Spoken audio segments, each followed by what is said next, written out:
You think you know Hannibal? Well, here's 10 things you may not have known about Will Graham's hunt for the Chesapeake Ripper.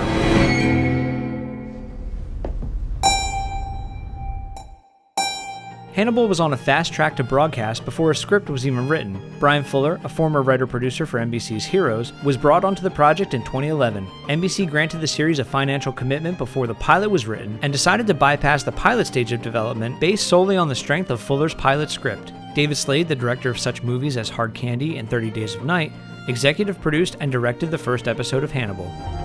This is my design. I shoot Mrs. Turner.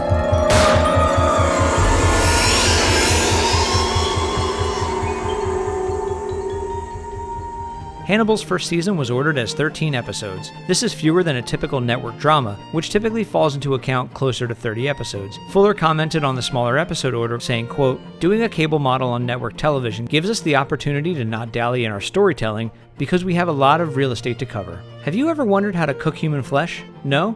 Well, Jose Andres was hired to do just that for Hannibal. Andres was brought on to advise the crew of the proper preparations of human meat. His title, Culinary Cannibal Consultant.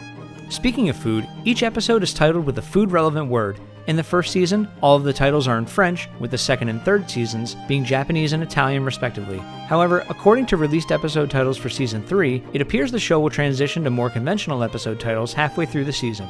Many writers and producers bring back former cast members of old shows onto their new projects, and Hannibal is no exception. Caroline Daverness, Gina Torres, Ellen Green, and Raul Esperanza have all worked with Fuller previously. Taking it a step further, Fuller has brought back entire characters who existed on his other shows. Shalane Simmons reprises her role as Gretchen Speck Horowitz from Wonder Falls, and Ellen Muth reprises her role as Georgia from Fuller's series Dead Like Me in a guest appearance, although Fuller refers to this as more of a reinterpretation of her character. Hannibal is a show that doesn't shy away from bloodshed. A CW affiliate in Seattle actually pulled the show from its normal time slot and began to air the show late night because of the gore. The station's vice president of marketing said, quote, "It was just too bloody and violent. This is beyond anything we've put on our station before. This is too graphic to be on regular TV. It should be a cable show. We've talked to NBC, and that's how we feel about it." Hannibal Lecter is at this point a character rather well known culturally due to the success of the Silence of the Lambs, Hannibal, and Red Dragon films. Because of this, Fuller wanted to find a new way to build suspense around the character. Fuller said, quote, "There's a cheery disposition about our Hannibal. He's not being telegraphed as a villain. If the audience didn't know who he was, they wouldn't see him coming. What we have is Alfred Hitchcock's principle of suspense. Show the audience the bomb under the table and let them sweat when it's going to go boom." David Bowie was contacted for the role of Hannibal's uncle, Robert Lecter, in Season 2, but was unable to accept.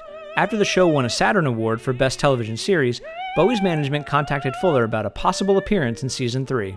Will Graham states in the first episode, Don't psychoanalyze me. You won't like me when I'm psychoanalyzed. This line bears a striking similarity to the Marvel character Hulk's most famous catchphrase. So what's the connection? Will Graham was portrayed by Ed Norton in the 2000 film Red Dragon. Norton also played the Hulk in 2008's The Incredible Hulk. And here's a bonus one. Fuller originally wanted to cast Lee Pace, who he had previously worked with on Pushing Daisies, in the lead as Will Graham, but opted to cast Hugh Dancy instead. This is probably a good thing because we'd have another murderer on our hands. Those eyebrows could kill. That's it for this episode of You Think You Know TV. Make sure you subscribe, like us on Facebook, follow us on Twitter, and get the latest movie and TV news on ScreenCrush.com.